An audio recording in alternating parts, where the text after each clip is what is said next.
पहला क्वेश्चन है, हाल ही में वर्ल्ड फूड सेफ्टी डे कब मनाया गया है? तो अभी 7 जून को वर्ल्ड फूड सेफ्टी डे मनाया गया। तो इस क्वेश्चन का सही ऑप्शन सही है। अच्छा, ये मनाया क्यों जाता है?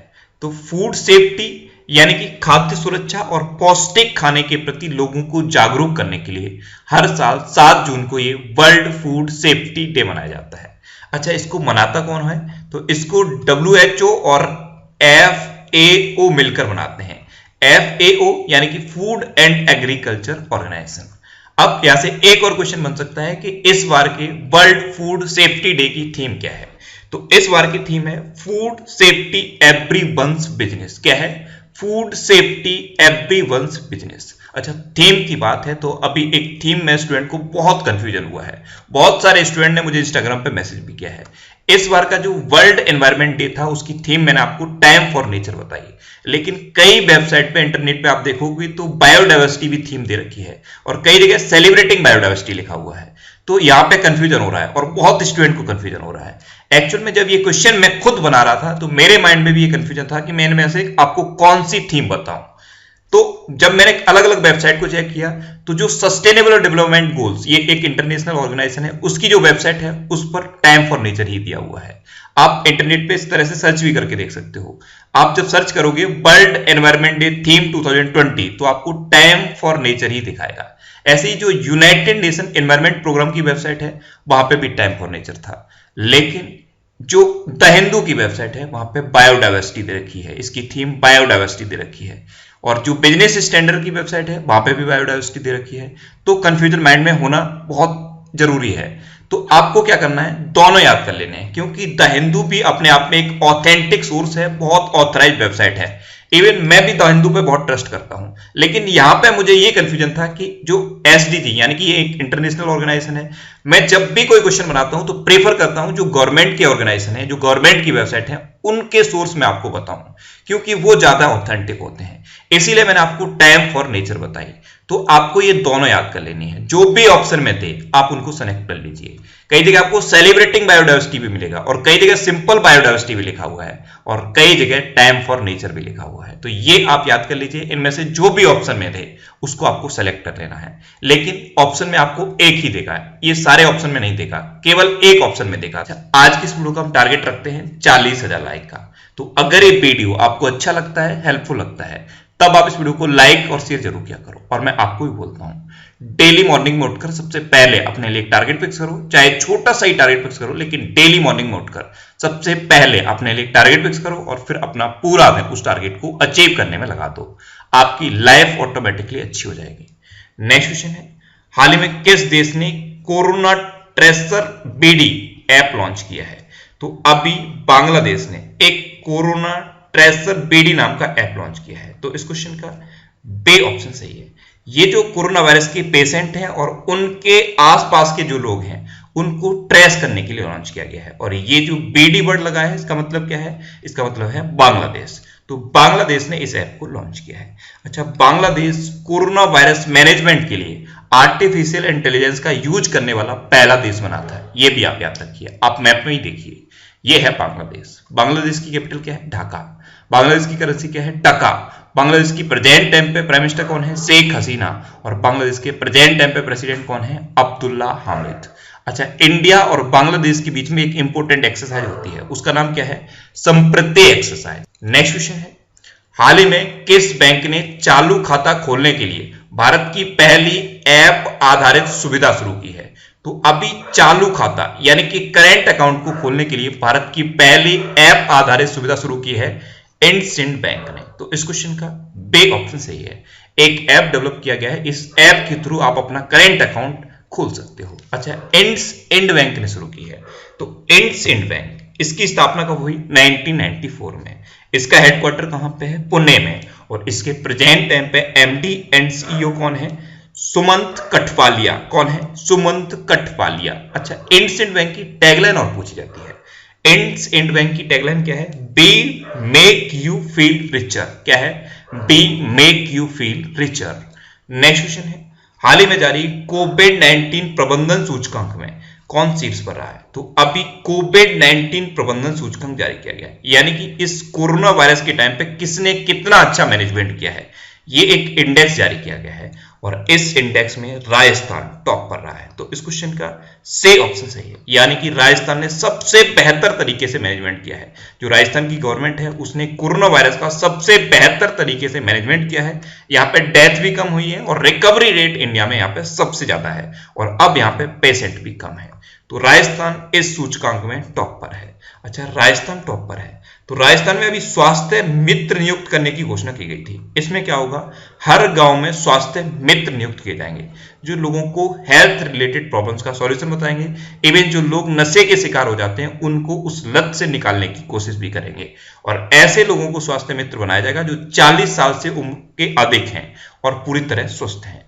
अच्छा, राजस्थान में ही राजकॉप सिटीजन ऐप लॉन्च हुआ था। ये राजस्थान की पुलिस ने शुरू किया था। राजस्थान में स्टूडेंट के लिए स्माइल ए लर्निंग प्लेटफॉर्म शुरू हुआ था और राजस्थान आयु एवं सेहत साथी ऐप को शुरू करने वाला राज्य भी बना था। इसमें क्या है, आप डॉक्टर से सीधा कंसल्ट कर सकते हो वीडियो कॉलिंग के थ्रू। अच्छा, राजस्थान की बात है तो मैप में देख लीजिए, ये है राजस्थान। राजस्थान की कैपिटल क्या है, जयपुर।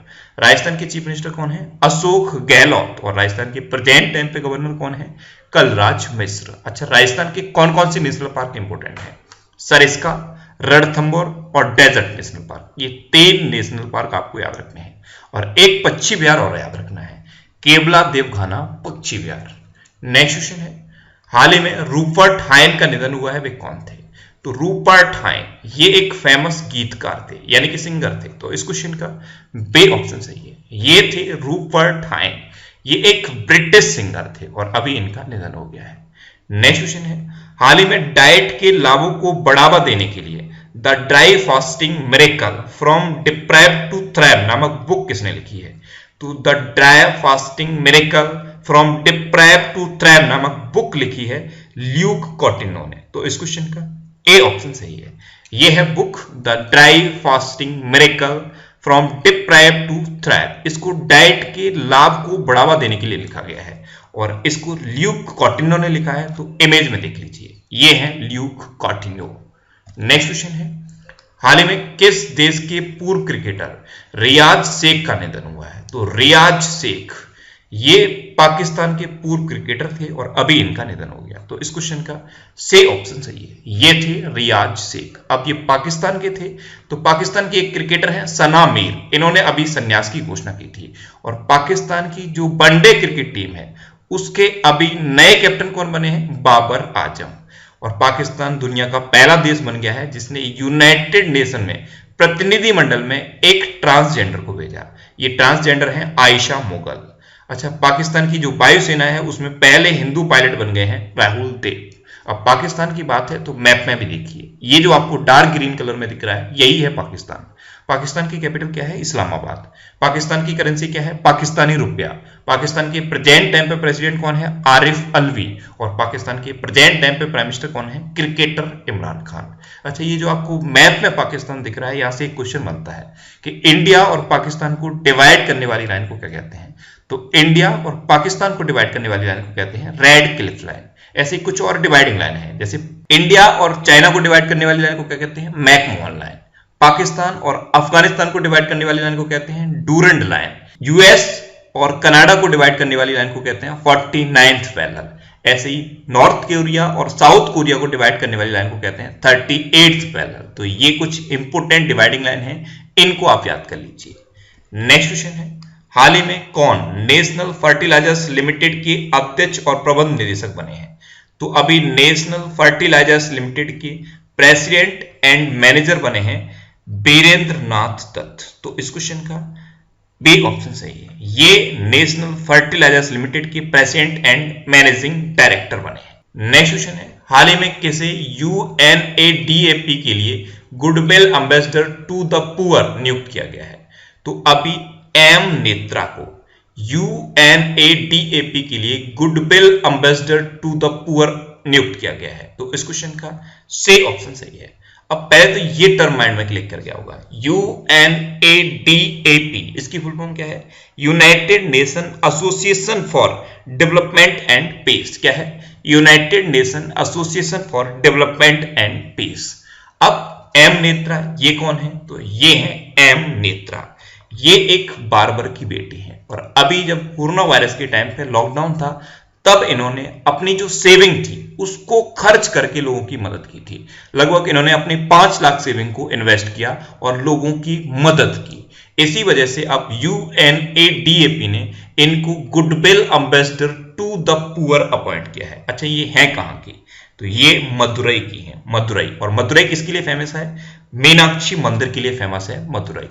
नेक्स्ट क्वेश्चन है, हाल ही में मास्टर कार्ड और वर्ल्ड लाइन इंडिया ने किस बैंक के साथ मिलकर डिजिटल पॉइंट ऑफ सेल समाधान, जिसे सॉफ्ट POS कहते हैं, इसे लॉन्च किया है? तो ये एक्सिस बैंक ने लॉन्च किया। तो इस क्वेश्चन का बे ऑप्शन सही है। POS इसकी फुल फॉर्म क्या होती है?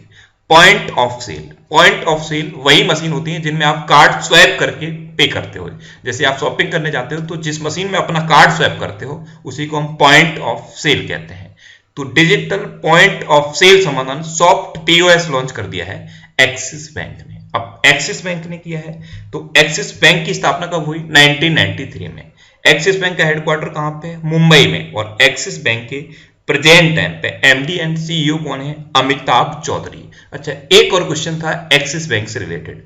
अभी एक्सिस बैंक ने मैक्स लाइफ इंश्योरेंस में 29% हिस्सेदारी खरीद ली है। ये भी क्वेश्चन आपको याद रखना है। नेक्स्ट क्वेश्चन है, हाल ही में किस राज्य सरकार ने मेघ संदेश ऐप लॉन्च किया है? तो ये कर्नाटक गवर्नमेंट ने लॉन्च किया है मेघ संदेश ऐप। तो इस क्वेश्चन का ए ऑप्शन सही है। मेघ संदेश ऐप, इससे क्या होगा? जैसे आंधी आती है, तूफान आती है, बाढ़ आती है, इन सब के बारे में पहले से ही वार्निंग जारी कर दी जाएगी। इस ऐप से पहले से ही जानकारी मिल जाएगी, पहले से ही अलर्ट जारी कर दिया जाएगा। तो ये है मेघ संदेश ऐप, इसको कर्नाटक ने लॉन्च किया है। अच्छा, कर्नाटक ने लॉन्च किया तो कर्नाटक में एक ये प्लेटफॉर्म लॉन्च हुआ था गेट सेट को। ये स्टूडेंट्स को ऑनलाइन कोचिंग प्रोवाइड करने के लिए शुरू किया गया था। और सबसे इंपॉर्टेंट तो ये है कर्नाटक से corona batch app. Corona batch app Karnataka ने लॉन्च की थी। अच्छा, ये ऐप और पोर्टल वाला ऑडियो आप फिर सुन लीजिए। मैंने आपको बोला है इस ऑडियो को आप सुनिए, इसका लिंक मैंने नीचे डिस्क्रिप्शन में दिया हुआ है। ऑडियो रिवीजन करके लिंक दिया हुआ है, उस पर क्लिक करके आप इसे सुन सकते हो। इसमें सारी ऐप और पोर्टल मैंने डिस्कस किए हैं। अच्छा, कर्नाटक में ही कोविड-19 राहत कोष के लिए धन जुटाने के लिए ऑनलाइन शतरंज टूर्नामेंट का आयोजन करने की घोषणा हुई थी। कर्नाटक गवर्नमेंट ने ये कोरोना वायरस के लिए धन जुटाने के लिए ऑनलाइन शतरंज टूर्नामेंट का आयोजन किया था। अब मैप में भी देखिए, ये है कर्नाटक। कर्नाटक की कैपिटल क्या है? बैंगलोर। कर्नाटक के चीफ मिनिस्टर कौन है? BS येदुरप्पा। और कर्नाटक के प्रेजेंट टाइम पे गवर्नर कौन है? बज्जू भाई वाला। नेक्स्ट क्वेश्चन है, हाल ही में PPE पहनने वालों को पसीने से निजात दिलाने के लिए एक उपकरण सुमेरु PACS किसने विकसित किया है?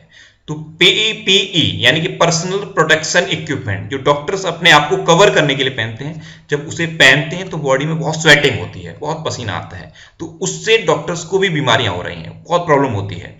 तो इसका सॉल्यूशन करने के लिए DRDO ने एक सुमेरु PAC विकसित कर दिया है, जिससे क्या होगा? स्वेटिंग कम होगी और थोड़ी सी कूलिंग रहेगी। तो इस क्वेश्चन का बी ऑप्शन सही है। अब DRDO ने डेवलप किया है, तो DRDO यानी कि Defence Research and Development Organisation. DRDO की स्थापना कब हुई? 1958 में। DRDO का हेडक्वार्टर कहां पे है? न्यू दिल्ली में। और DRDO के प्रेजेंट टाइम पे अध्यक्ष कौन है? G सतीश रेड्डी। अच्छा, DRDO से एक क्वेश्चन और बन जाता है कि DRDO का मोटो क्या है? तो DRDO का मोटो है वलश्य मूलम विज्ञानम, यानी कि strength origin is in science. Next question है, हाल ही में 5वां सर्वाधिक प्रभावित कोविड-19 देश कौन बना है? तो अब 5वां सबसे ज्यादा प्रभावित कोविड-19 देश बन गया है अपना देश भारत। तो इस क्वेश्चन का सी ऑप्शन सही है। अब 5वें नंबर पे पहुंच गया इंडिया। अमेरिका, ब्राजील, रूस और यूके के बाद अब अपना देश कोविड-19 के मामले में 5वें नंबर पे पहुंच गया है। और अब आपको बहुत ज्यादा अपने आप का ध्यान रखने की जरूरत है। पहले कोरोना वायरस के केस इतने तेजी से नहीं बढ़ रहे थे जितना तेजी से अब बढ़ रहे हैं। और आज की डेट में लॉकडाउन भी नहीं है, यानी कि लोग इधर उधर घूम भी रहे हैं। तो अब आपको बहुत सावधानी से रहने की जरूरत है। इंडिया अब 5वें नंबर पर पहुंच चुका है। नेक्स्ट क्वेश्चन है, हाल ही में आई रिपोर्ट के अनुसार 2012 से 2019 के बीच भारत में कितने बाघों की मृत्यु हुई है? तो अभी एक रिपोर्ट आई है। इस रिपोर्ट के अकॉर्डिंग 2012 से 2019 के बीच भारत में 750 बाघों की मृत्यु हुई। तो इस क्वेश्चन का बी ऑप्शन सही है। 750 टाइगर्स की डेथ हुई है इंडिया में, और इसका सबसे बड़ा रीजन है शिकार। अच्छा, टाइगर्स की बात है तो भारत के किस राज्य में सबसे ज्यादा टाइगर है? मध्य प्रदेश में सबसे ज्यादा टाइगर है। दूसरे नंबर पे कौन है? दूसरे नंबर पे कर्नाटक है। और तीसरे नंबर पे कौन है? तो तीसरे नंबर पे उत्तराखंड है। तो ये टॉप 3 स्टेट आप याद रखिए। अच्छा, टाइगर की बात है तो एक क्वेश्चन और एग्जाम में पूछा जाता है कि प्रोजेक्ट टाइगर कब शुरू हुआ था? तो प्रोजेक्ट टाइगर शुरू हुआ था 1973 में। अब प्रोजेक्ट टाइगर की बात है तो एक और क्वेश्चन माइंड में आ जाना चाहिए कि प्रोजेक्ट एलिमेंट कब शुरू हुआ? तो प्रोजेक्ट एलिफेंट शुरू हुआ था 1992 में। यही होता है लिंक करके याद करना। प्रोजेक्ट की बात आई तो तुरंत प्रोजेक्ट वाला दूसरा क्वेश्चन माइंड में आना चाहिए। टाइगर की बात आई तो टाइगर से रिलेटेड जितने क्वेश्चन है वो माइंड में क्लिक करने चाहिए। ये लिंक करके याद करने का फायदा है। जब आप लिंक करके याद करोगे तो ऐसे ही आपके माइंड में चीजें आएंगी और बहुत सारी चीजें आपको बहुत आसानी से याद हो जाएंगी। नेक्स्ट क्वेश्चन है, हाल ही में किस राज्य सरकार ने एक समझौता ज्ञापन निगरानी प्रणाली शुरू की है? तो अभी उत्तर प्रदेश गवर्नमेंट ने एक समझौता ज्ञापन निगरानी प्रणाली शुरू की है। तो इस क्वेश्चन का बे ऑप्शन सही है। अब ये क्या है प्रणाली? तो निवेशकों के जो निवेश प्रस्ताव होते हैं उनको और बेहतर तरीके से लागू करने के लिए उत्तर प्रदेश गवर्नमेंट ने एक ये समझौता ज्ञापन निगरानी प्रणाली शुरू की है। इसमें क्या होगा, जो इन्वेस्टर्स यूपी में इन्वेस्ट करना चाहते हैं उनको और बेहतर अवसर प्रोवाइड किए जाएंगे और जो एमओयू साइन होंगे उन पर गवर्नमेंट आसानी से नजर भी रख पाएगी। अब उत्तर प्रदेश में शुरू हुआ है तो जियो टेक कम्युनिटी किचन भी शुरू हुए थे उत्तर प्रदेश में। गूगल के साथ सहयोग करके उत्तर प्रदेश गवर्नमेंट ने जियो टेक कम्युनिटी किचन शुरू किए थे। और वर्चुअल अदालतों के जरिए सुनवाई करने वाला भारत का पहला राज्य बना था उत्तर प्रदेश। और उत्तर प्रदेश में ही प्रवासी राहत मित्र ऐप और आयुष कवच ऐप लॉन्च हुए थे। और आरोग्य सेतु ऐप को अनिवार्य करने वाला भारत का राज्य भी बना है उत्तर प्रदेश। उत्तर प्रदेश में जो भी हॉटस्पॉट हैं वहां पे आरोग्य सेतु ऐप को अनिवार्य कर दिया गया है। अब उत्तर प्रदेश की बात है तो मैप में भी देख लीजिए, यह है उत्तर प्रदेश। उत्तर प्रदेश की कैपिटल क्या है? लखनऊ। और लखनऊ किस नदी के किनारे स्थित है? गोमती नदी के किनारे स्थित है। उत्तर प्रदेश के चीफ मिनिस्टर कौन है? योगी आदित्यनाथ। अच्छा, चीफ मिनिस्टर की बात है तो अभी उत्तर प्रदेश के चीफ मिनिस्टर योगी आदित्यनाथ ने एक घोषणा की थी कि जो भी हॉस्पिटल गवर्नमेंट के जो रेट हैं उस पर कोरोना वायरस का इलाज प्रोवाइड करेंगे तो उनको पीपीई किट खरीदने में 50% की गवर्नमेंट छूट देगी। यह भी घोषणा उत्तर प्रदेश में हुई थी। और उत्तर प्रदेश ने 800 किलोमीटर रोड के दोनों ओर हर्बल पेड़ लगाने की घोषणा भी की है, जिसमें नीम, पीपल, सैंजना ये सब पेड़ लगाए जाएंगे जिससे दवाइयां बनती हैं। अच्छा, उत्तर प्रदेश के गवर्नर कौन है? प्रेजेंट टाइम पे आनंदीबेन उत्तर प्रदेश की गवर्नर है। और उत्तर प्रदेश का राजकीय पशु क्या है? बारहसिंगा। राजकीय पक्षी क्या है? सारस्या क्रौंच। राजकीय पुष्प क्या है? पलाश। और राजकीय वृक्ष क्या है? अशोक का वृक्ष। अब लास्ट वीडियो के क्वेश्चन का आंसर। लास्ट वीडियो में मैंने आपसे क्वेश्चन पूछा था कि हाल ही में गरीबी रेखा से नीचे रहने वाले लोगों को मुफ्त इंटरनेट देने वाला पहला राज्य कौन बना है? तो अभी केरल गरीबी रेखा से नीचे रहने वाले लोगों को मुफ्त इंटरनेट देने वाला पहला राज्य बना।